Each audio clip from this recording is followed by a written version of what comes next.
सी aspirant channel में आपका स्वागत है। तो इंडियन पॉलिटी की इस एमसीक्यू सीरीज़ में आज हम लोग का चैप्टर 5 फंडामेंटल राइट्स से रिलेटेड, जो मैंने ऑलरेडी 100 एमसीक्यू आपको एडवांस एमसीक्यू कंप्लीट करा चुका हूं, और आज ये हम लोग का जो है ये पार्ट 3 है। आज हम लोग का क्या है, ये पार्ट 3 है। आपका पार्ट 2 तक ऑलरेडी कंप्लीट हो चुका है, जिसमें 100 इंपॉर्टेंट एमसीक्यू का डिस्कशन किया जा चुका है। आज 101 से लेकर जो 150 तक जो इम्पोर्टेंट एमसीक्यू होंगे, आज मैं कोशिश करूंगा कि ये पूरा फंडामेंटल राइट से रिलेटेड जो भी इम्पोर्टेंट एमसीक्यू हैं उसको पूरी तरह कंप्लीट कर दूं, ताकि कल से मैं आपको डीपीएसपी की ओर ले चलूँगा। तो चलिए चलते हैं आज के लेक्चर में।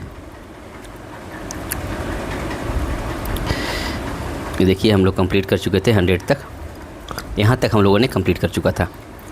ठीक है, नेक्स्ट चलते हैं 101 की ओर। 101 नंबर क्या कहता है, ये देखिए आगे हम लोग। अब 101 नंबर क्वेश्चन क्या कहता है, ध्यान से पढ़िए आप लोग, कि भारत का संविधान वाक स्वतंत्र और अभिव्यक्ति स्वातंत्र्य की गारंटी देता है। ठीक है, किंतु यह स्वतंत्रता राज्य द्वारा अधिरोपित कतिपय युक्तियुक्त निर्बंधों के अधीन है। स्वतंत्रता तो भारतीय संविधान जो है वो भारतीय नागरिकों को स्वतंत्रता की गारंटी तो देता है आर्टिकल 19 के तहत, लेकिन उस पर कई युक्त निर्बंधन भी यानी प्रतिबंध भी लगाए गए हैं। ये निर्बंधन निम्नलिखित में से किससे संबंधित हो सकते हैं? ये निर्बंधन देखिए, मानहानि, अगर मानहानि के आधार पर ये प्रतिबंध लगाए जा सकते हैं। उसके बाद किसी अपराध के लिए उकसाना या शिष्टाचार, तो इसमें देखा जाए अगर आप लोग तो मानहानि तो होंगे ही। उसके बाद ये शिष्टाचार अथवा नैतिकता के आधार पर भी ये प्रतिबंध लगाए जा सकते हैं, और किसी अपराध के लिए अगर कोई उकसाता है तो उस पर भी ये स्वतंत्रता पर प्रतिबंध लगाए जा सकते हैं। तो ऑप्शन क्या हो जाएंगे यहाँ पर, 1, 2 और 3, ये तीनों आप याद रखेंगे। मानहानि के आधार पर भी, शिष्टाचार अथवा नैतिकता के आधार पर भी, और किसी अपराध के लिए अगर कोई उकसाता है तो उस पर भी स्वतंत्रता पर प्रतिबंध लगाया जा सकता है। नेक्स्ट चलते हैं क्वेश्चन नंबर 102 की ओर। ये क्या कहता है कि निम्नलिखित कथनों पर विचार कीजिए। पहला, कि सहकारी सोसाइटी बनाना भारत में एक मूल अधिकार है।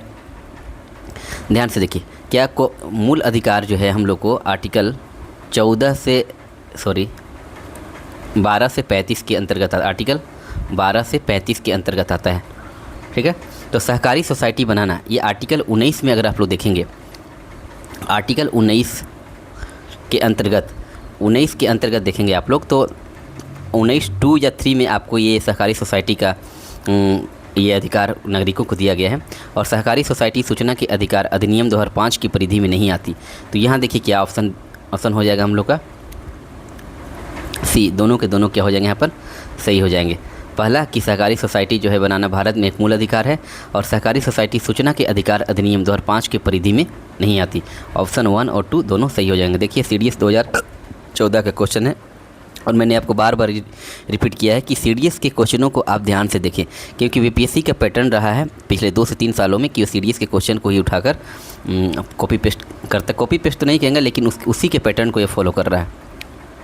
तो देखिए यहाँ पर लिखा हुआ है कि यहाँ देखिए क्या लिखा है, सहकारी सोसाइटी लोगों का एक ऐसा संघ है जो अपने पारस्परिक लाभ, सामाजिक, आर्थिक, सांस्कृतिक से शिक्षापूर्वक सहयोग से निर्मित करते हैं। ठीक है, सहकारी सोसाइटी लोगों का ऐसा संघ है जो अपने पारस्परिक लाभ, जैसे सामाजिक लाभ हो गया, आर्थिक लाभ हो गया, सांस्कृतिक लाभ हो गया, से शिक्षापूर्वक सहयोग से निर्मित करते हैं। सहकारी सोसाइटी बनाना आर्टिकल 19(1) का ग, यही मैंने आपको बताया कि आर्टिकल 19(1) के सी के तहत ये आते हैं।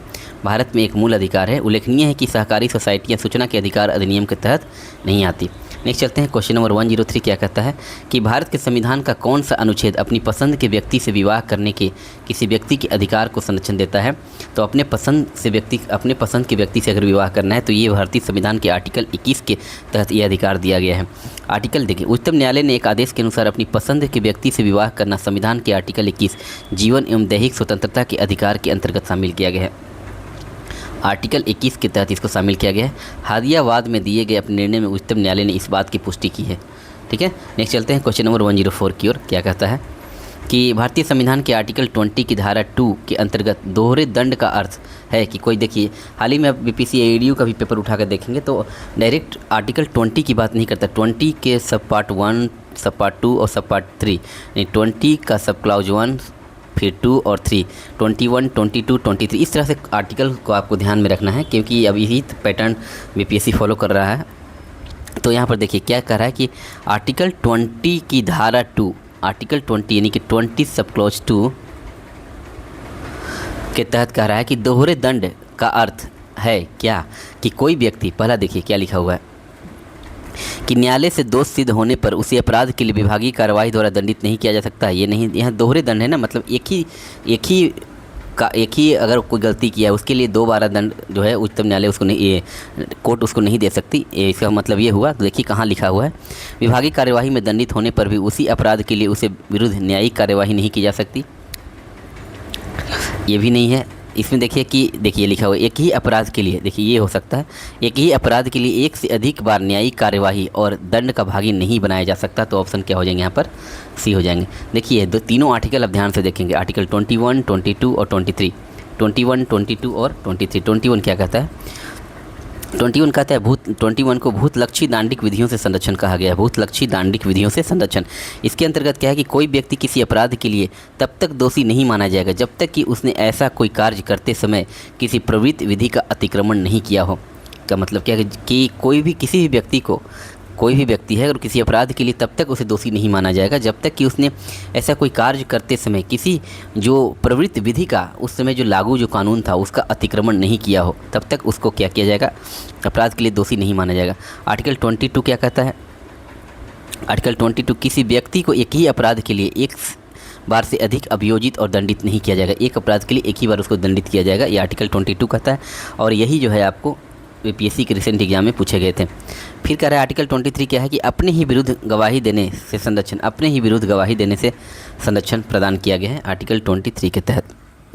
नेक्स्ट चलते हैं क्वेश्चन नंबर 105। 105 क्या कहता है, भारत के संविधान को निम्नलिखित में से कौन सा अनुच्छेद दोहरे खतरे से किसी व्यक्ति की रक्षा करता है। तो दोहरे खतरे से, ये आर्टिकल जो है आपको 20 का पार्ट है, दोहरे खतरे से किसी व्यक्ति को संरक्षण प्रदान करता है। किसके तहत, आर्टिकल 20 के तहत। भारत के संविधान, नेक्स्ट चलते भारत के संविधान के आर्टिकल 21 के अधीन तथा प्रत्याभूत प्राण और दैहिक स्वतंत्रता के मूल अधिकार के लिए निम्नलिखित में से कौन सा कथन सही है। पहला क्या कहता है, क्वेश्चन फिर से देखिए आप लोग कि भारत के संविधान के आर्टिकल 21 की बात कर रहा है, उसके अधीन यथा प्रत्याभूत प्राण और दैहिक स्वतंत्रता, प्राण और दैहिक स्वतंत्रता के मूल अधिकार के लिए निम्नलिखित में से कौन सा कथन सही है। पहला कि यह अधिकार नागरिकों एवं, पहले तो ये जो आर्टिकल है, देखिए आर्टिकल 21 मैंने आपको पहले ही बताया है कि ये 5 आर्टिकल जो है 15, 16, 19, 29, 30, ये 5 आर्टिकल सिर्फ भारतीय नागरिकों, इस 5 आर्टिकल के तहत जो मूल अधिकार हैं वो सिर्फ भारतीय नागरिकों को प्रदान किए गए हैं। लेकिन इसमें देखिए 21 है नहीं है, इसका मतलब आर्टिकल 21 जो है वो भारतीय नागरिक और विदेशी नागरिक दोनों को प्रदान किए गए हैं। यहाँ देखिए लिखा गया क्या, यह अधिकार नागरिकों एवं अन्य देशियों को भी उपलब्ध है, तो ये सही हो गया इसके बेसिस पर। नेक्स्ट क्या रहा क्वेश्चन ऑप्शन 2 देखिए कि इसमें स्वेच्छाचारी कार्यपालिका एवं विधायी कार्यवाही से संरक्षण का समावेश है, तो ये सही है। उसके बाद इसमें मानवीय गरिमा के साथ जीने का अधिकार सम्मिलित है, ये भी सही है। इसे विधि द्वारा स्थापित प्रक्रिया के अनुसार छीना जा सकता है, नहीं। ऑप्शन यहाँ पर क्या हो जाएगा, नहीं, हाँ इसमें कानून के द्वारा कुछ छीना भी जा सकता है क्योंकि युक्तियुक्त प्रतिबंधन की भी बात कही गई है, तो यहाँ पर क्या हो जाएंगे, ये भी हम लोग के सही हो जाएंगे। तो ऑप्शन 1, 2, 3, 4 ऑप्शन क्या हो जाएगा, चारों के चारों कथन सही है। अब देखिए क्या लिखा हुआ है कि आर्टिकल 21 यह उबंधित करता है कि किसी व्यक्ति को उसके प्राण या दैहिक स्वतंत्रता से विधि द्वारा स्थापित प्रक्रिया के अनुसार ही वंचित किया जाएगा, अन्यथा नहीं। जब तक कानून द्वारा कोई प्रक्रिया स्थापित नहीं होती उसके तहत ही उसे वंचित किया जाएगा, अदरवाइज नहीं किया जाएगा, उसे मूल अधिकार से वंचित नहीं किया जाएगा। उसके बाद क्या करेगा कि इस अनुच्छेद में नागरिक शब्द का प्रयोग न करके व्यक्ति शब्द का प्रयोग किया गया है। इसका तात्पर्य है कि अनुच्छेद 21 का संरक्षण नागरिक एवं विदेशी सभी प्रकार के व्यक्तियों को प्राप्त है। ठीक है, इसमें क्या कर रहा है कि आर्टिकल 21 का जो संरक्षण है नागरिक एवं विदेशी सभी प्रकार के व्यक्तियों को प्राप्त है। आर्टिकल 21 विधायिका और कार्यपालिका दोनों के विरुद्ध संरक्षण प्रदान करता है और इसे मानवीय गरिमा के साथ जीने का अधिकार सम्मिलित है। इसे विधि द्वारा स्थापित प्रक्रिया से ही छीना जा सकता है। ये आप शॉर्ट नोट्स में इसको क्या करेंगे, नोट करेंगे अभी। ठीक है, क्या लिखना है आपको, यहाँ से लिखना है आर्टिकल 21 का, आर्टिकल 21 का जो है संरक्षण और नागरिक एवं विदेशी सभी प्रकार के व्यक्तियों को प्राप्त है, मतलब ये भारतीय नागरिक और विदेशी नागरिक दोनों के लिए है। उसके बाद आर्टिकल 21 जो है पहला पॉइंट हो गया। दूसरा पॉइंट कि आर्टिकल 21 विधायिका और कार्यपालिका दोनों के विरुद्ध संरक्षण प्रदान करता है। ठीक, और उसके बाद ये थर्ड लिखना है कि इसमें मानवीय गरिमा के साथ जीने का अधिकार सम्मिलित है, ये थर्ड पॉइंट हो गया। और फोर्थ पॉइंट ये लिखिए कि इसे विधि द्वारा स्थापित प्रक्रिया से ही छीना जा सकता है। ठीक है, हो सकता है मेंस में इससे रिलेटेड क्वेश्चन पूछ दे, तो आप लोग को ये पॉइंट आप नोट कर लेंगे। नेक्स्ट है कि भारत के संविधान के किस अनुच्छेद के अंतर्गत निजता का अधिकार संरक्षित है।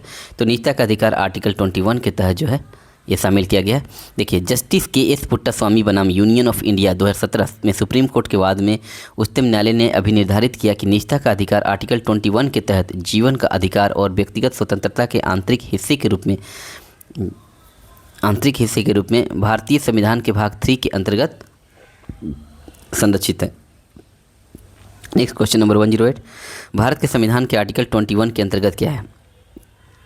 आर्टिकल 21 के तहत देखिए, ट्रांसजेंडर को भी अधिकार दिया गया है, फिर क्रेनियोपैगस जुड़वाओं को अधिकार दिया गया है, ये भी सही है। ये सीडीएस का क्वेश्चन है, तो इसमें करंट से रिलेटेड मुद्दे भी हम लोग को जोड़े जाते हैं। उसके बाद यहाँ देखिए कि बच्चों को जन्म देने का मंदित माना महिलाओं के अधिकार, ये भी है। ये तीनों के तीनों क्या हो जाएंगे, यहाँ पर सही हो जाएंगे। अब इसका डिस्क्रिप्शन पढ़िए कि सर्वोच्च न्यायालय द्वारा नालसा मामले में ट्रांसजेंडर व्यक्तियों के लिए नागरिक अधिकारों को सुलभ बनाने की आवश्यकता पर बल दिया गया था।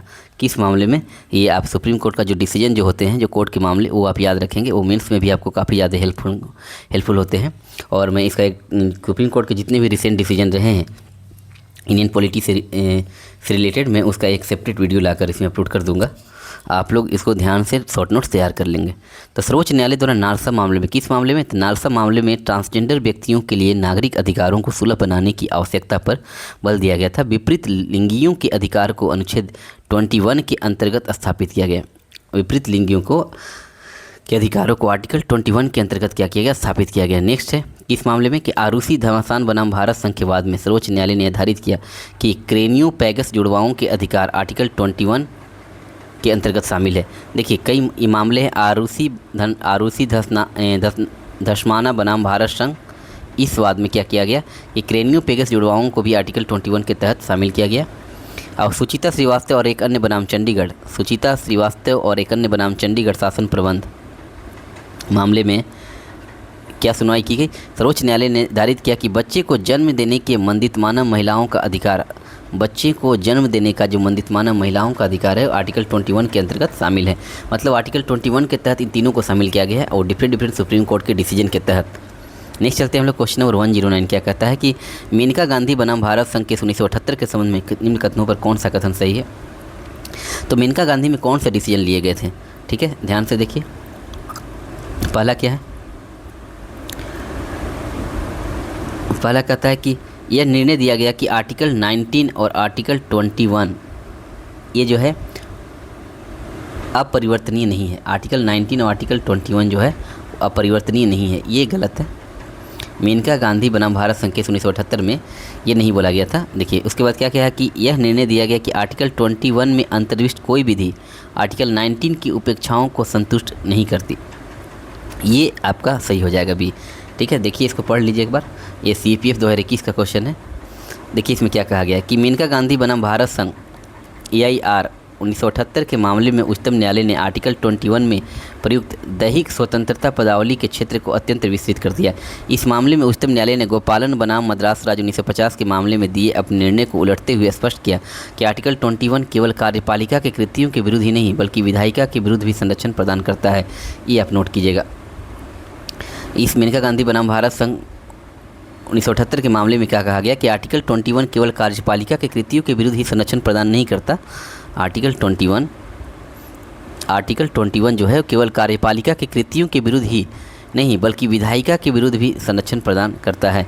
विधानमंडल द्वारा पारित किसी विधि के अधीन विहित प्रक्रिया जो किसी व्यक्ति को प्राण एवं दैहिक स्वाधीनता से वंचित करती है उचित, ऋजु एवं युक्तियुक्त अर्थात नैसर्गिक न्याय के सिद्धांतों के अनुरूप होनी चाहिए। NGO कॉमन कॉज जो है, NGO कॉमन कॉज की याचिका पर सुप्रीम कोर्ट ने इच्छा मृत्यु वसीयत को कानूनी मान्यता देते हुए 2018 में कहा कि जीवन और मृत्यु को अलग नहीं किया जा सकता, मृत्यु जीवन की प्रक्रिया का हिस्सा है। ठीक है, ये किस वास में, NGO कॉमन कॉज की याचिका में ये आपको क्या किया गया, बोला गया। नेक्स्ट चलते हैं क्वेश्चन नंबर 108 क्या कहता है कि यह सिद्धांत कि यदि राज्य द्वारा बनाई गई कोई विधि किसी व्यक्ति को दैहिक स्वतंत्रता से वंचित करती है तो उसे ऐसी प्रक्रिया विहित करनी चाहिए जो मनमानी, अरिजु या अयुक्तियुक्त न हो। यह किस मुकदमे से संबंधित है, तो अभी हम लोगों ने यहाँ देखा कि मेनका गांधी बनाम भारत संघवाद में ये सारे डिसीजन क्या किए गए थे, लिए गए थे। मेनका गांधी बनाम भारत संघ के मुकदमे के बाद में ये बोला गया था कि किसी व्यक्ति को दैहिक स्वतंत्रता से वंचित करती है अगर कोई भी विधि, तो उसे ऐसी प्रक्रिया विहित करनी चाहिए जो मनमानी, अरिजु या अयुक्तियुक्त न हो। ठीक है।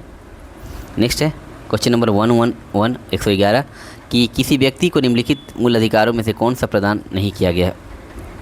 पहला क्या कहता है कि एक ही अपराध के लिए एक से अधिक बार अभियोजन और दंड के विरुद्ध संरक्षण, ये तो किया गया है। अपने विरुद्ध अभियोजन के समर्थन के साक्ष्य के रूप में अपने हस्तलेख या नमूना देने से इनकार करना, यह बी, और यहाँ पर बी ही गलत होगा। स्वयं अपने विरुद्ध साक्षी के रूप में कार्य करना, ये सही है। यहाँ पर ये कह रहा है कि कौन सा प्रदान नहीं किया गया, तो ऑप्शन यहाँ पर हो जाएंगे बी, ये प्रदान नहीं किया गया है कि अपने विरुद्ध अभियोजन के समर्थन के साक्ष्य के रूप में अपने हस्तलेख या नमूना देने से इनकार करना है। ठीक है।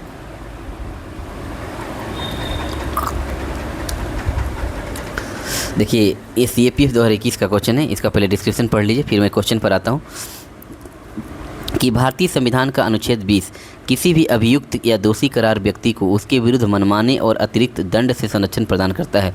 इस संबंध में 3 व्यवस्थाएं की गई है। ठीक है, जैसे मैंने आपको बोला आर्टिकल 21, 22 और 23 को लेकर। 21 में क्या है कि कोई पूर्व पद प्रभाव कानून नहीं, कोई व्यक्ति अपराध के लिए तब तक सिद्ध दोषी नहीं ठहराया जाएगा जब तक कि उसने कोई ऐसा कार्य करने के समय जो अपराध के रूप में आरोपित है किसी प्रवृत्त विधि का अतिक्रमण नहीं किया गया। मतलब जिस टाइम वो अपराध किया है, अगर वो अपराध उस समय अगर उस समय के कानून के अंतर्गत वो अपराध माना जाता है, तभी उसे क्या किया जाएगा, दोषी ठहराया जाएगा, अदरवाइज नहीं। ठीक है। तो उसके बाद आर्टिकल 22 क्या कहता है कि दोहरी क्षति नहीं होगी। मतलब एक ही अपराध के लिए एक बार से अधिक अभियोजित और दंडित नहीं किया जाएगा। और 3 क्या होता है कि स्व अभिशंसन नहीं, ये 3 चीज़ रखें। कोई पूर्व पद प्रभाव कानूनी नहीं, दोहरी क्षति नहीं और स्व अभिशंसन नहीं। स्व अभिशंसन नहीं का मतलब क्या हुआ कि किसी व्यक्ति के लिए अभियुक्ति किसी अपराध के लिए अगर अभियुक्त किसी व्यक्ति को स्वयं अपने विरुद्ध साक्षी होने के लिए बाध्य नहीं किया जाएगा। ठीक है, स्वयं अपने विरुद्ध साक्षी होने के लिए बाध्य नहीं किया जाएगा, तो ये हो जाएंगे बी, यहाँ पर असत्य हो जाएगा। नेक्स्ट चलते हैं क्वेश्चन नंबर 112 की ओर कि निवारक निरोध अधिनियम के अंतर्गत एक व्यक्ति बिना मुकदमा चलाए कितने दिनों तक बंदी बनाया जा सकता है। तो मैक्सिमम 3 माह के लिए उससे बंदी बनाया जा सकता है। ये आप नोट डाउन करेंगे, ये काफ़ी अच्छा इंपॉर्टेंट क्वेश्चन है कि निवारक निरोध अधिनियम के अंतर्गत एक व्यक्ति बिना मुकदमा चलाए बंदी बनाया जा सकता है कितने महीनों के लिए, तो 3 महीनों के लिए बंदी बनाया जा सकता है।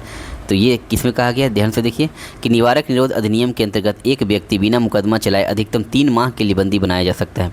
आर्टिकल 22 के खंड 4 इस संबंध में उपबंध करते हैं। निवारक निरोध अधिनियम के तहत एक व्यक्ति को बिना मुकदमा चलाए अधिकतम कितने माह के लिए बंदी बनाया जा सकता है, तो ये अधिकतम 3 माह के लिए बंदी बनाया जाएगा और ये आर्टिकल 22 खंड 4 से संबंध है। ठीक है।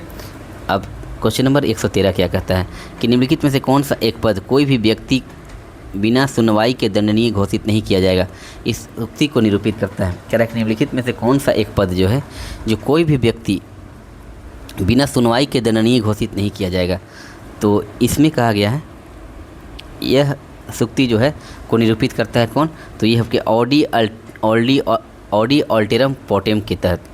ऑडी अल्टेरम पोटेम क्या है, देखिए क्वेश्चन जो है रिसेंट के पैटर्न को दर्शा रहा है, तो आप लोग इसको ध्यान से इस तरह के क्वेश्चन को देखें क्योंकि कुछ क्वेश्चन BPSC ऐसे पूछे गए जो आप कभी नहीं सुने होंगे। इसलिए PYQ जो रिसेंट के 2-3 सालों में जो हुए हैं UPSC CDSE PPCS उसको करना बहुत ज़रूरी है और मेरा टारगेट ही रहा है कि मैं PT और मेंस दोनों के प्रोस्पेक्टस से ही काम करूं। अब देखिए ऑडी अल्टेरम पोटेम प्राकृतिक न्याय का सिद्धांत है, जिसका अर्थ है कि कोई भी व्यक्ति बिना सुनवाई के दंडनीय घोषित नहीं किया जाएगा। बिना सुनवाई के किसी को भी दंडनीय घोषित नहीं किया जाएगा और प्रत्येक व्यक्ति को सुनवाई का मौका मिलना चाहिए। ठीक है, यह इसमें कहा गया ये ऑत्रिपेक्वा एक्विट का अर्थ है कि जो व्यक्ति किसी अपराध से बरी हो गया हो उस पर उसी अपराध के लिए पुनः मुकदमा नहीं चलाया जा सकता। और विकल्प बी जो है नॉन बीज इस ऑर्डर का अर्थ क्या है कि एक ही अपराध के लिए दोहरा दंडक पर रोक लगाया गया है। और औत्रपेक्वा कन्विक्ट का अर्थ है कि एक बार दोषी ठहराए जाने के बाद पुनः मुकदमा नहीं चलाया जा सकता। तो ये तीनों के तीनों टर्म को आप क्या करें, क्योंकि ये टर्म सबके लिए नए हैं, तो ये तीनों के तीनों टर्म आप क्या करेंगे 1 2 3 और ये चारों जो नए टर्म हैं इसको क्या करेंगे आप लोग नोट डाउन कर लेंगे। ठीक है, मैं इसको मार्क कर देता हूँ। नेक्स्ट चलते हैं क्वेश्चन नंबर 114 की ओर कि भारत के संविधान के आर्टिकल 22 के अधीन गिरफ्तारी और निरोध से संरक्षण किन्हें प्राप्त नहीं है। गिरफ्तारी और निरोध से संरक्षण जो है किसे प्राप्त नहीं है, तो पहला कोई शत्रु अन्य देशियों को, ये सही है। कोई व्यक्ति जिसे निवारक निरोध विधि के अधीन निरोध किया गया हो, ये भी सही है, ठीक है। बाकी ये गलत है और ये गलत है, मतलब कि यहाँ पर देखा जाए तो 1 और 2 हो जाएंगे, यहाँ पर सही हो जाएंगे। कि भारतीय संविधान के आर्टिकल 22 के अधीन गिरफ्तारी और निरोध से संरक्षण निम्नलिखित को प्राप्त नहीं, किसको, तो पहला आपका है किसी अन्य देशीय शत्रु को या कि ऐसे व्यक्ति को जिसे निवारक निरोध विधि के अधीन निरुद्ध किया गया हो। नेक्स्ट चलते हैं क्वेश्चन नंबर 115 की ओर। ये क्या कहता है कि भारत में निवारक निरोध के बारे में निम्नलिखित कथनों में से कौन सा सही है। भारत में निवारक निरोध के बारे में कौन सा कथन सही है, तो पहला क्या कहता है कि निरुद्ध व्यक्ति को भारत के संविधान के 22 के खंड 4 और 5 में उल्लिखित अधिकारों के सिवाय कोई अधिकार नहीं। जो भी निरुद्ध व्यक्ति हैं उनको भारत के संविधान के आर्टिकल 22 के खंड 4 और 5 में उल्लिखित अधिकारों के सिवाय कोई अधिकार नहीं है। क्वेश्चन नंबर 115 देखिए, तो पहला ये हो जाएगा सही। दूसरा क्या है कि निरुद्ध व्यक्ति को निरोधादेश को इस आधार पर चुनौती देने का अधिकार है कि जब निरोधादेश पारित किया गया था तो वह उससे पहले से ही जेल में था, ठीक है, ये भी सही है। उसके बाद सी क्या कहता है कि निरुद्ध व्यक्ति इस आधार पर जमानत का दावा कर सकता है कि वो मजिस्ट्रेट के किसी आदेश के बिना ही 24 घंटे से अधिक कारागार में रह चुका है। ये गलत है, बिना उसके आदेश के नहीं ये हो सकता है। ऑप्शन ए हो जाएंगे यहाँ पर सही है। अब ध्यान से पढ़िए इसको कि भारतीय संविधान के आर्टिकल 22 कुछ दशाओं में गिरफ्तारी और निरोध से संरक्षण से संबंधित है। कुछ दशा में गिरफ्तारी और निरोध से क्या करता है, संरक्षण प्रदान करता है। इस अनुच्छेद के खंड 4 और खंड 5 में निरुद्ध व्यक्ति को अधिकार दिए गए हैं। निरुद्ध व्यक्ति निरोधादेश को इस आधार पर चुनौती देने का अधिकार है कि जब निरोधादेश पारित किया गया था तो वह उससे पहले से ही कि निरोधादेश जो पारित किया गया था तो वह उससे पहले ही कहाँ था, जेल में था। इस आधार पर वह चुनौती दे सकता है। कह रहा है कि निम्नलिखित में से भारत के संविधान के कौन से अनुच्छेद मौलिक अधिकारों के अनुच्छेद 14 तथा अनुच्छेद 19 के उल्लिखित प्रावधानों के अपवाद हैं। आर्टिकल 14 और आर्टिकल 19, तो आर्टिकल 31A 31B ये जो है ना, आपको देखिए ध्यान से देखिए,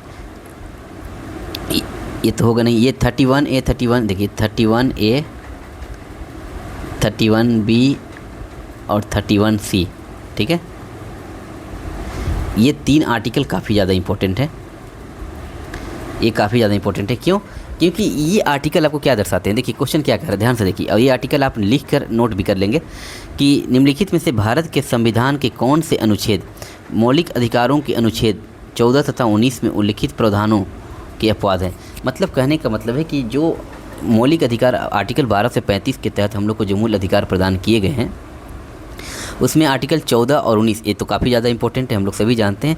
लेकिन ये मौलिक अधिकार के जो प्रावधान है जो हमें स्वतंत्रता की और कई प्रकार की जो गारंटी, जैसे आर्टिकल 14 समता की गारंटी देते हैं और आर्टिकल 19 जो है स्वतंत्रता की गारंटी देते हैं। लेकिन ये 31A 31B 31C जो निम्नलिखित कई संशोधनों के तहत इस आर्टिकल को जोड़े गए हैं, इसके तहत ये कहा गया कि अगर मान लिया जाए कि सरकार कोई सामाजिक हित में या जनहित में कोई कार्य करती है और उसके तहत अगर आर्टिकल 14 और 19 का उल्लंघन के आधार पर अगर कोई कोर्ट में जाकर यह कंप्लेन करता है तो वहाँ पर उसको उल्लंघन नहीं माना जाएगा। मतलब उस केस में अगर जनहित के मामले में सरकार कोई काम करती है तो वहाँ पर अगर आर्टिकल 14 और 19 का उल्लंघन भी होता है तो उसको उल्लंघन नहीं माना जाएगा और कोर्ट में जाकर इस बात को कंप्लेन नहीं कर सकता है। जैसे देखिए यहाँ पर क्या लिखा गया है कि संविधान, ये ऑप्शन हो जाएगा आपका 31A और 31C। देखिए संविधान के आर्टिकल 31A और 31C आर्टिकल 14 और आर्टिकल 19 के प्रावधानों पर कुछ प्रतिबंध लगाती है। यह प्रावधान 44वें संविधान संशोधन अधिनियम 1978 में जोड़ा गया, ठीक है। जब मैं शाम में मेंस का जब क्लास लूँगा तो सारे आर्टिकल को मैं यहाँ पर बताऊँगा। अभी तो फिलहाल इंडियन इकोनॉमी की क्लास चल रही है, आप लोग उसे भी देखें और बहुत ही ज़्यादा बेसिक से एडवांस तक मैं उसको कवर कर रहा हूँ। आपको एक भी क्वेश्चन, चाहे वो पीटी हो या मेंस हो, चाहे बीपीसी हो, यूपीपीसीएस हो, यूपीएससी हो, कोई भी क्वेश्चन छूटने वाला नहीं है। आप प्लीज़ उसको फॉलो करें। आप जब लगातार 1 से 2 महीना मेरे साथ जुड़े रहेंगे तो आपको ये रियलाइज़ हो जाएगा कि ये आपका कितना बड़ा अच्छा डिसीजन हुआ है जो आप मेरे साथ जुड़कर इंडियन इकोनॉमी और ये जो भी मैं साइंस टेक का जो भी क्लास लूँगा या जो मैं ले चुका हूँ अभी तक, उसको आप देखें। आपके लिए एक अच्छा डिसीजन होगा, आप बस ट्रस्ट कीजिए हम पर।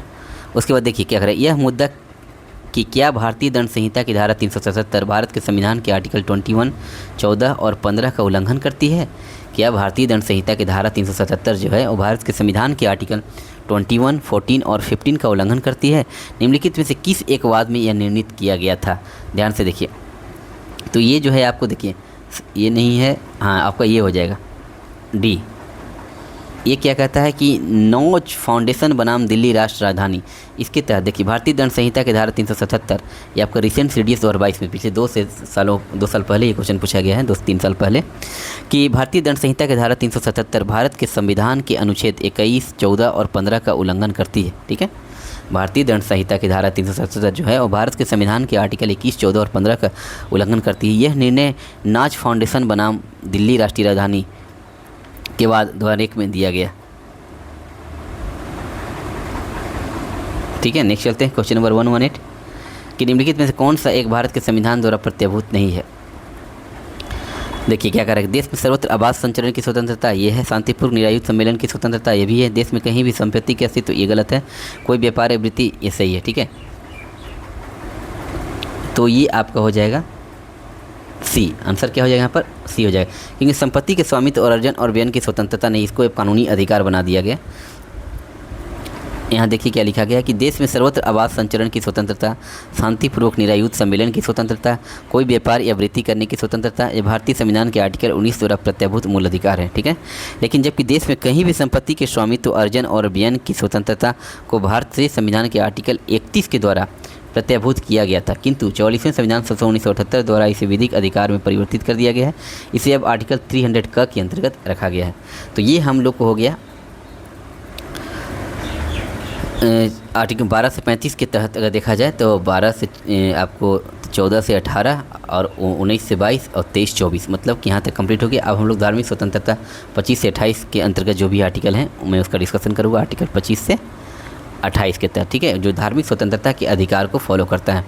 अब देखिए क्वेश्चन नंबर 119 क्या कहता है कि भारतीय संविधान में शोषण के विरुद्ध अधिकार के अंतर्गत निम्नलिखित में से किसकी परिकल्पना की गई है? देखिए आर्टिकल 23-24 जो है शोषण के विरुद्ध, यहाँ पर एक और जोड़ ही देना चाहिए, शोषण के विरुद्ध अधिकार, क्योंकि पहले ही क्वेश्चन शोषण के विरुद्ध अधिकार को लेकर है। शोषण के विरुद्ध अधिकार, और हम लोग जानते हैं कि ये आर्टिकल 23-24 जो है इसकी बात करता है। ठीक है, अब देखिए क्या लिखा गया है कि शोषण के विरुद्ध अधिकार के अंतर्गत निम्नलिखित में से किसकी परिकल्पना की गई? क्या 23-24 ने क्या अस्पृश्यता के अंत की बात कही गई है? नहीं। मानव देह व्यापार और बालाश्रम की बात कही, बिल्कुल सही, क्योंकि आर्टिकल 23 के तहत आता है। कारखानों और खदानों में बच्चों की मजदूरी का निषेध किया गया, ये भी बिल्कुल सही, क्योंकि आर्टिकल 24 की बात करता है। तो देखा जाए कि 2 और 3, 19 का देखिए 2 और 3 यहाँ पर क्या हो जाएगा? सही हो जाएगा। ठीक है, नेक्स्ट चलते हैं। क्वेश्चन नंबर 120 क्या कहता है कि भारत के संविधान के अधीन अंतःकरण की स्वतंत्रता किसके अधीन? अंतःकरण में किसी भी धर्म को अपनाने, मानने, उसके आचरण करने की स्वतंत्रता जो है आर्टिकल 25 के तहत ही दी गई है। तो क्या कह रहा है कि भारत के संविधान के अधीन अंतःकरण की स्वतंत्रता किसके अधीन है? तो पहला क्या कहता है, लोक व्यवस्था, सदाचार और स्वास्थ्य के आधार पर, लोक व्यवस्था, सदाचार और स्वास्थ्य के अधीन अंतःकरण की स्वतंत्रता, ये बिल्कुल सही है। कोई विधि जो सामाजिक कल्याण और सुधार की व्यवस्था करती हो, ये भी सही है। और सार्वजनिक स्वरूप वाले हिंदू धार्मिक संस्थानों का सभी हिंदुओं के लिए खोला जाना, ये भी सही है। और मानहानि, अपराध, उदासीन, ये आपका नहीं होगा। तो ऑप्शन क्या हो जाएंगे? ये मानहानि के आधार पर तो फिर इसको युक्त प्रतिबंधन लगा दिए जाएंगे ना, जैसा कि मैंने आपको पहले ही PYQ में बता चुका था। ये देखिए CDS 2015 का क्वेश्चन है, इसमें क्या कहा गया है? इसमें ऑप्शन क्या हो जाएंगे हम लोग का? 1, 2, 3। तो भारतीय संविधान के अधीन अंतःकरण की स्वतंत्रता, लोक व्यवस्था, सदाचार और स्वास्थ्य एवं कई विधि जो सामाजिक कल्याण या सुधार की व्यवस्था करती हो, ये धार्मिक स्वतंत्रता आदि के अधीन है। धर्म की स्वतंत्रता के अंतर्गत आर्टिकल 25 अंतःकरण की स्वतंत्रता प्रत्याभूत करता है, जिसमें अंतःकरण की स्वतंत्रता धर्म को अबाध रूप से मानने, आचरण करने और प्रचार करने का अधिकार है, परंतु ये अधिकार कुछ निर्बंधनों के अधीन है। परंतु ये अधिकार जो है कुछ निर्बंधनों के अधीन है। लोक व्यवस्था, सदाचार, स्वास्थ्य, ये आर्टिकल 25(1) के तहत है। और सामाजिक कल्याण या सुधार के लिए उपबंध आर्टिकल 25(2) के तहत है। और हिंदुओं के धार्मिक संस्था उनके सभी वर्गों के लिए खोलने के उपबंध ये भी किए गए हैं। नेक्स्ट चलते हैं क्वेश्चन नंबर 121 की संविधान के आर्टिकल 25 के अनुसार धर्म स्वातंत्र्य का अधिकार किसके अधीन नहीं है? तो आप लोग अभी मैंने आपको बताया कि सार्वजनिक व्यवस्था के आधार पर ये किया गया है, स्वास्थ्य के आधार पर, सदाचार के आधार पर, लेकिन मानववाद के आधार पर ही नहीं किया गया है। तो ये ऑप्शन क्या हो जाएंगे? ये मानववाद के अधीन धार्मिक स्वतंत्रता का अधिकार प्रदान नहीं किया गया है। नेक्स्ट क्वेश्चन नंबर 122 क्या कहता है? ये जितने भी बड़े बड़े क्वेश्चन हैं आप उसको देख कर डरिएगा मत, क्योंकि अब रिसेंट के जो बीपीएससी या और भी पीसीएस एग्जाम के पैटर्न यही हो गए हैं, और ख़ास करके बीपीएससी जो यूपीएससी के ट्रेंड को फॉलो कर रहा है, तो इस पर आपको प्रैक्टिस बहुत हाई लेवल तक आपको करना होगा, तब जाकर एग्ज़ाम में आप क्वालिफाई कर सकते हैं। पीटी का एग्ज़ाम भी अब आसान नहीं रह गया। पहले क्या था कि लोग लूसेंट पढ़कर जाते थे और भी कई ऑनलाइनर पढ़ के जाते थे, और वहाँ टिक आउट करके रेलवे के मैक्सिमम स्टूडेंट क्वालिफाई कर जाते थे। 67 तक की मैं बात कर रहा हूँ, मैंने जब दिया था 67 बीपीएससी में मेरा खुद का स्कोर 118 था, 118। मैं आपको कहिएगा तो मैं आपका स्कोर, अपना स्कोर कार्ड भी आपको यूट्यूब पर डाल दूँगा।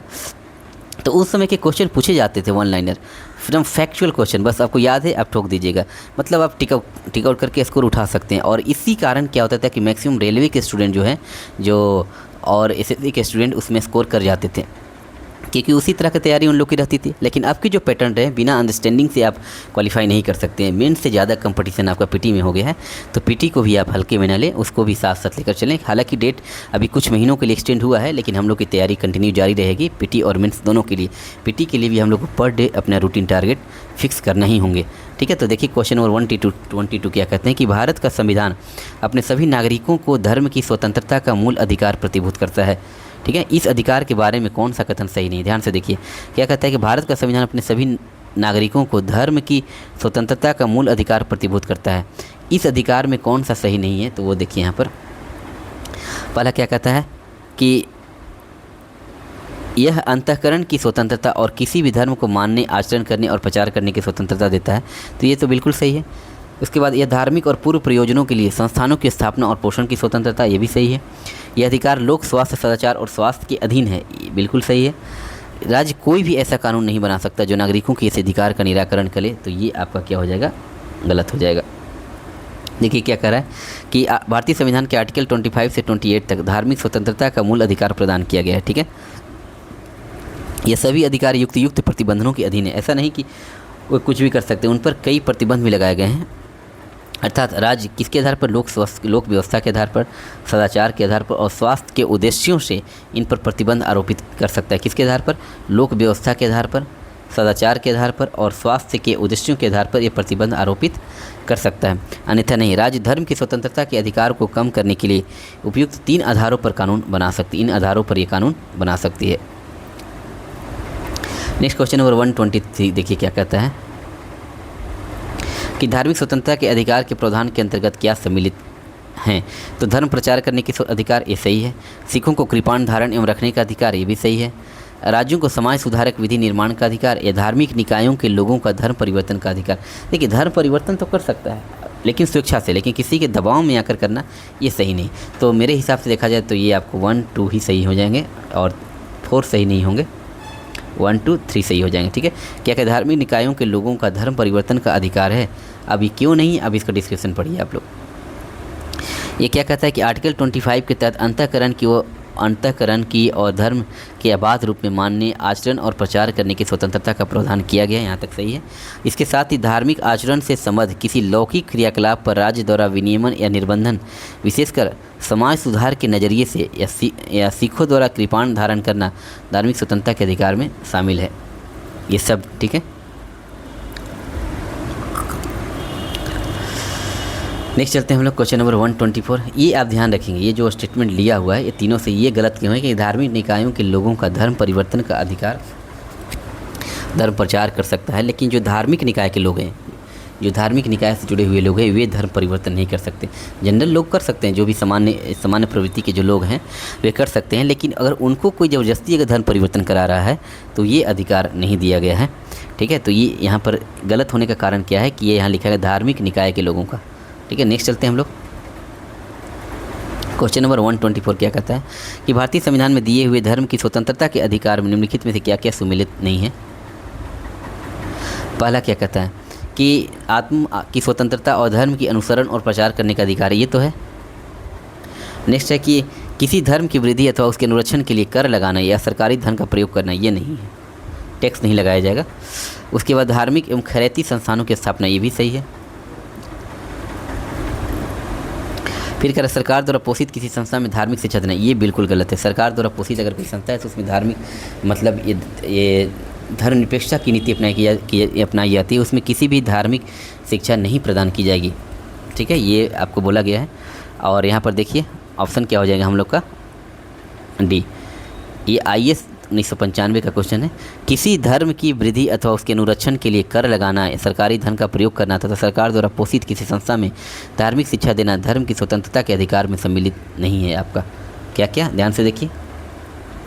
किसी धर्म की वृद्धि अथवा उसके अनुरक्षण के लिए कर लगाना, पहले टैक्स लगाना, ये नहीं है। सरकारी धन का प्रयोग करना, ये भी नहीं है। और सरकार द्वारा पोषित किसी संस्था में धार्मिक शिक्षा देना, ये भी नहीं है। तो ये तीनों के ये तीनों नहीं है। तो ऑप्शन यहाँ पर क्या हो जाएंगे, 2 और 4। भारतीय संविधान के आर्टिकल 25 में प्रयुक्त हिंदू शब्द किसे सम्मिलित नहीं करता है? हिंदू किसे सम्मिलित नहीं करता? तो ये पारसियों को सम्मिलित नहीं करता। आप ध्यान रखेंगे, ये हिंदू शब्द जो है किसे सम्मिलित नहीं करता है? तो पारसियों को। भारतीय संविधान के आर्टिकल 25 में प्रयुक्त हिंदू शब्द बौद्धों, जैनों, सिखों को सम्मिलित करता है। बौद्ध, जैन और सिख को सम्मिलित करता है, जबकि पारसियों को नहीं करता है। ध्यान से देखिएगा, ये पारसियों को सम्मिलित नहीं करता है। आर्टिकल 25 द्वारा अंतःकरण को और धर्म को अबाध रूप से मानने, आचरण और प्रचार करने की स्वतंत्रता का अधिकार दिया गया है। इस अनुच्छेद के स्पष्टीकरण के तहत खंड 2 और उपखंड 4 में हिंदुओं के प्रति निर्देश का यह अर्थ लगाया जाएगा कि उसके अंतर्गत सिख, जैन और बौद्ध धर्म के मानने वाले व्यक्तियों के प्रति निर्देश है। इस अनुच्छेद के राष्ट्रीयकरण के तहत खंड 2 और उपखंड 4 में हिंदुओं के प्रति निर्देश का क्या अर्थ है? यह लगाया जाएगा कि उसके अंतर्गत जो भी हैं, हिंदू के अंतर्गत जो भी सिख हैं, जैन हैं और बौद्ध, इन धर्म के मानने वाले व्यक्तियों के प्रति वो निर्देश दिया गया है। ठीक है, 3 धर्म के लोग, सिख, जैन और बौद्ध, पारसी इसमें शामिल नहीं है। ठीक है, नेक्स्ट चलते हैं हम लोग क्वेश्चन नंबर 126 की ओर, कि भारतीय संविधान के अंतर्गत किसी समुदाय को अल्पमत समुदाय किस आधार पर घोषित किया जा सकता है? अल्पमत जो है घोषित किया जा सकता है तो धर्म और भाषा के आधार पर। और ये क्वेश्चन बहुत बार क्वेश्चन पूछा गया है, डिफरेंट एग्जाम्स में पूछे गए हैं कि भारतीय संविधान के अंतर्गत किसी समुदाय को अल्पमत समुदाय किस आधार पर घोषित किया जा सकता है? तो वह आपको धर्म और भाषा के आधार पर उसे अल्पमत घोषित किया जा सकता है। देखिए क्या लिखा गया है कि भारतीय संविधान का केवल धार्मिक और भाषाई अल्पसंख्यकों को ही मान्यता देता है। भारतीय संविधान केवल धार्मिक और भाषाई अल्पसंख्यक को ही मान्यता देता है। संविधान के आर्टिकल 30 के खंड 1 के अनुसार धर्म या भाषा पर आधारित सभी अल्पसंख्यक वर्गों को अपनी रुचि की शिक्षा संस्थाओं की स्थापना और प्रशासन का अधिकार होगा। ठीक है, खंड 1 में क्या कहा गया है? यहाँ खंड 1 में क्या कहा गया है कि धर्म और भाषा पर आधारित सभी अल्पसंख्यक वर्गों को अपनी रुचि की शिक्षा संस्थाओं की स्थापना और प्रशासन का अधिकार होगा। और खंड 2 के अनुसार शिक्षा संस्थाओं को सहायता देने में राज्य किसी शिक्षा संस्था के विरुद्ध इस आधार पर विभेद नहीं करेगा कि वह धर्म या भाषा पर आधारित किसी अल्पसंख्यक वर्ग के प्रबंध में है। ठीक है, ये क्या कहता है, फिर से पढ़िए कि खंड 2 के अनुसार शिक्षा संस्थाओं की सहायता देने में राज्य किसी शिक्षा संस्था के विरुद्ध इस आधार पर विभेद नहीं करेगा कि वह धर्म या भाषा पर आधारित किसी अल्पसंख्यक वर्ग के प्रबंध में है। ठीक है, यानी कि धर्म और भाषा के आधार पर यहाँ पर किसी को भेदभाव नहीं किया जाएगा। नेक्स्ट एक भारतीय संविधान मान्यता देता है। भारतीय संविधान क्या मान्यता है? धार्मिक और भाषाई अल्पसंख्यक को। मैंने अभी 126 नंबर क्वेश्चन का भी यही आपका स्टेटमेंट था कि भारतीय संविधान किसको मान्यता देता है? तो भारतीय संविधान धार्मिक और भाषाई अल्पसंख्यक को मान्यता देता है। वह व्यवस्था जो भारतीय संविधान द्वारा मान्य है। अब क्या है, ध्यान से देखिए, ये UPPCS 1990 का क्वेश्चन है कि वह व्यवस्था जो भारतीय संविधान द्वारा मान्य है। तो कौन सी व्यवस्था भारतीय संविधान द्वारा मान्य है? कह रहा है कि निजी शिक्षण संस्थाओं में धार्मिक शिक्षा नहीं दी जा सकती। ये गलत है, ऐसा नहीं है कि निजी शिक्षण संस्थाओं में धार्मिक शिक्षा नहीं दी जा सकती। निजी में दी जा सकती है, लेकिन अगर जो राज्य सरकार की संस्था या राज्य द्वारा पोषित जो संस्था है उसमें जो है ये धार्मिक शिक्षा नहीं दी जा सकती है। लेकिन इसमें निजी शिक्षण संस्थाओं में धार्मिक शिक्षा दी जा सकती है। निजी शिक्षण संस्थाओं में धार्मिक शिक्षा में उपस्थिति अनिवार्य नहीं है। तो ये देखिए क्या द्वारा मान्य है, तो ये सही हो जाएगा ऑप्शन बी कि निजी शिक्षण संस्थाओं में धार्मिक शिक्षा में उपस्थिति अनिवार्य नहीं है।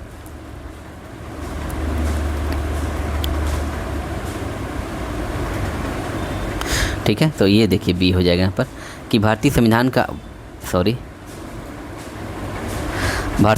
आर्टिकल 21 शिक्षण संस्थाओं में धार्मिक शिक्षा और उपासना पद्धति में उपस्थित होने से स्वतंत्रता प्रदान करता है। आर्टिकल 28 के खंड 3 के अनुसार राज्य से मान्यता प्राप्त या राज्य निधि से सहायता पाने वाली शिक्षा संस्था में उपस्थित होने वाले किसी व्यक्ति को ऐसी संस्था में दी जाने वाली धार्मिक शिक्षा में भाग लेने के लिए या धार्मिक उपासना में उपस्थित होने के लिए तब तक बाध्य नहीं किया जाएगा जब तक उस व्यक्ति या उसके संरक्षक ने सहमति नहीं दे दी हो।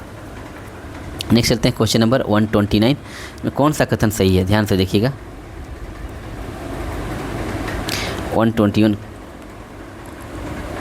पहला क्या कहता है कि किसी धार्मिक या संप्रदाय संस्थान से जुड़े पद उस विशिष्ट धर्म को जिससे वह संस्थान जुड़ा है मानने वाले सदस्यों के लिए आरक्षित हो सकती है।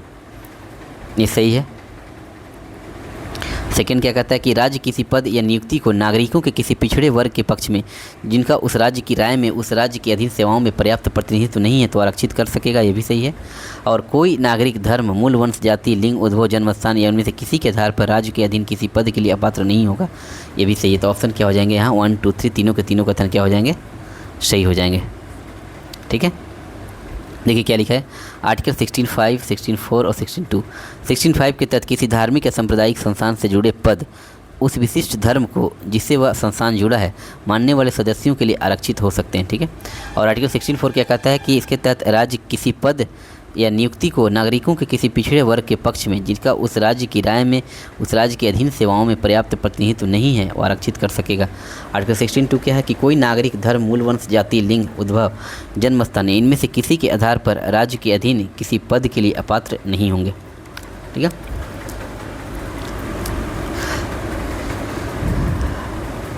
नेक्स्ट चलते हैं क्वेश्चन नंबर 130। क्या कहता है कि भारत में किसी धार्मिक समुदाय को यदि राष्ट्रीय स्तर पर अल्पसंख्यक वर्ग का दर्जा दिया जाता है तो वह किस विशेष लाभ या लाभों का हकदार हो जाता है। अगर भारत में किसी धार्मिक संप्रदाय या समुदाय को यदि राष्ट्रीय स्तर पर अल्पसंख्यक वर्ग का दर्जा दिया जाता है तो वह किस विशेष लाभ या लाभों का हकदार हो जाता है। देखिए पहला कि यह संप्रदाय या समुदाय विशेष शैक्षणिक संस्थानों की स्थापना और संचालन कर सकता है। ये बिल्कुल सही है। उसके भारत के राष्ट्रपति स्वयं इस संप्रदाय समुदाय के प्रतिनिधि का लोकसभा में मनोनीत कर देते हैं। ये गलत है। यह संप्रदाय समुदाय प्रधानमंत्री के 15 पॉइंट कार्यक्रम का लाभ प्राप्त कर सकता है। ये सही है। ठीक है, यानी कि यहाँ पर 1 और 3 अब क्यों है इसका डिस्क्रिप्शन आप देखिए यहाँ क्या लिखा है। ये IAS और 11 का क्वेश्चन है कि भारतीय संविधान के आर्टिकल 30 के अंतर्गत शिक्षा संस्थाओं की स्थापना और संचालन करने का अल्पसंख्यक वर्गों का अधिकार है। ठीक है। और आर्टिकल 31 के अनुसार धर्म या भाषा पर आधारित सभी अल्पसंख्यक वर्गों को सभी अल्पसंख्यक वर्गों को अपनी रुचि की शिक्षा संस्थाओं की स्थापना और संचालन का अधिकार होगा। अनुच्छेद 32 के अनुसार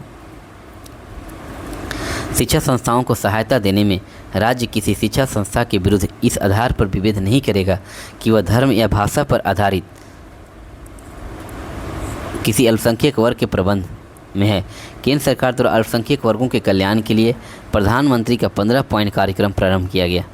भारत के राष्ट्रपति स्वयमेव संप्रदाय या समुदाय के एक प्रतिनिधि को लोकसभा में मनोनीत नहीं करते।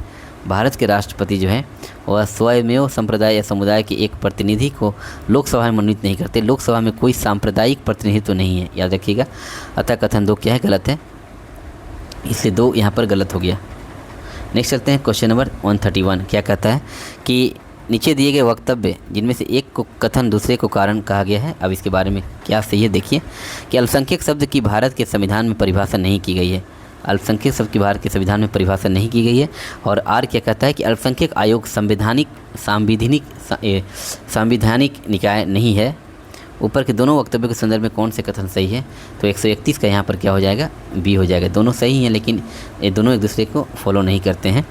बी क्या कहता है कि संविधान में अल्पसंख्यक शब्द को परिभाषित नहीं किया गया। ये बिल्कुल सही है। और इसमें सिर्फ धार्मिक या भाषाई अल्पसंख्यक की बात की गई है।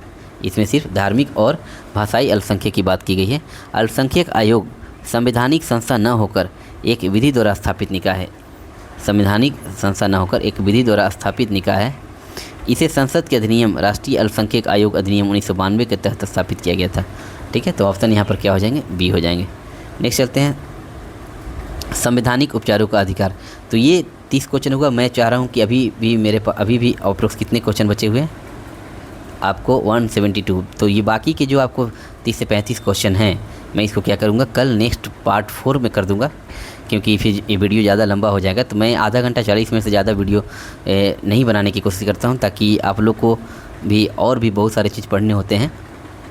तो मैं क्या करता हूँ, ये 1 यहाँ तक छोड़ देता हूँ। ये जो लास्ट जो आपको आर्टिकल बचा है, आर्टिकल 32 जिसमें संवैधानिक उपचारों के अधिकार की बात कही गई है, मैं इसका डिस्कशन कल पार्ट 4 में, ध्यान से देखिएगा आप लोग, कि मूल अधिकार का जो लास्ट पार्ट है, पार्ट 4, इसका कल वीडियो आपको अपलोड कर दिया जाएगा। इसमें जो भी आपको 40 क्वेश्चन बचे हुए हैं वो कंप्लीट कर दिए जाएंगे और कल ये हम लोग का मूल अधिकार टॉपिक कंप्लीट हो जाएगा। उसके बाद मैं आपको ले जाऊंगा कि आपको DPSP की ओर, उसके बाद फंडामेंटल ड्यूटी की ओर। तो चलिए मिलते हैं नेक्स्ट क्लास में। धन्यवाद।